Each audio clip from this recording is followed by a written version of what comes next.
If a franchisor refuses to renew, what are your remedies? I've been doing this work for franchisees and dealers for a long time, and this issue about renewal comes up more and more often. I used to argue, I've given up because I've been unsuccessful, that what's the difference, a termination or a non-renewal? You're out of business either way, so that the protections that relate to terminations should apply to non-renewals. Unfortunately, the case law, the decisions by judges over the years said no, a non-renewal at the expiration of the term in the written agreement is different than a termination during the term of that agreement, and so different principles apply. And so if you're receive a notice that you're not going to be renewed,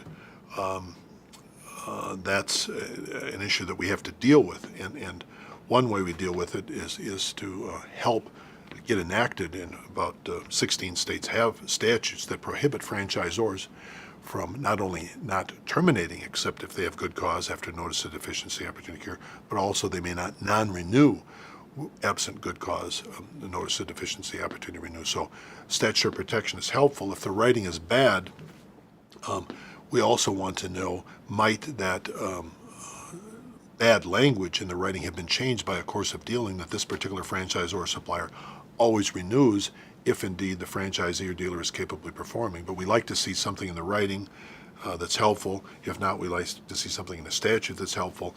If not, we also need to take a look at the course of dealing to see what we might argue.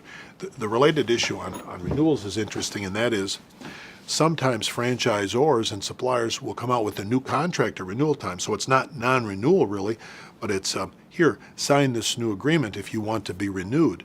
And the agreement is so dramatically different and more onerous to the franchisee or dealer, they look at it and say, I can't possibly make any money with this document.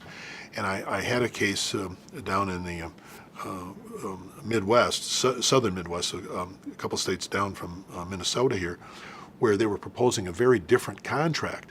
And my client was an implement dealer, knew he just couldn't make a living with this new contract. And so we went into court and asked for an injunction prohibiting them from non-renewing us and directing the supplier to give us a contract like what we had before. And what I said to the judge is, Judge, when my wife says, let's renew our marriage vows, I'm thinking she means with me. And secondly, when she says renew our marriage vows, I'm thinking she's not going to propose one of these open marriage deals either. It's going to be like what we had before. That's what the word renew means.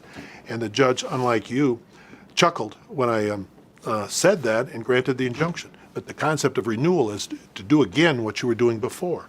And so I call it a Michael Dady amendment. A lot of suppliers and franchisors have crossed the word renewal out of their documents, and they now say, at the end of this agreement, we may offer you a new agreement, but it could be substantially different than the one you now have.